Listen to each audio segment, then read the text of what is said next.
মোটরটি চলছে দেখতে পাচ্ছেন সুপ্রিয় দর্শক।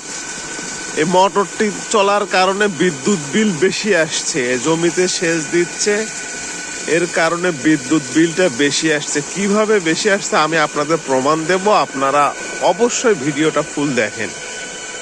এই দেখেন,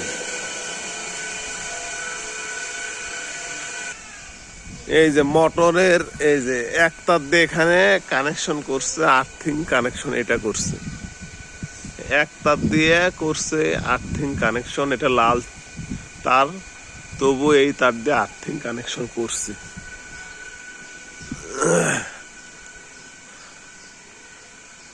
এই যে আপনাদের প্রমাণ সহ দেখে দেই, এই যে এখান থেকে আর্থিং কানেকশন করছে, এটা পল্লী বিদ্যুতের নিউট্রাল থেকে তার আর্থিং কানেকশন করছে। এই যে পল্লী বিদ্যুতের নিউট্রাল থেকে আর্থিং কানেকশন করছে। আর ফেস নিচে নেসকো বা পিডিবি থেকে। আর এই যে একটা তার দেখতে পাচ্ছেন, এইটা নিচে নেসকো থেকে ফেস। গ্রাহক বুঝতেছে না 2 মিটার থেকে 2 কানেকশন করছে। এটা পল্লী বিদ্যুতের হতে পারে, 2 মিটার থেকে 2 কানেকশন করলে বিল অবশ্যই বেশি আসবে। ইভেন মনে করেন যে নেসকো থেকেও নিয়েছে, এটাও বিল বেশি আসবে। গ্রাহক এই জিনিসটা কখনোই বুঝতে পারে না। মানে বিদ্যুৎ তো পাস হয়, নিউট্রাল থেকে নেন।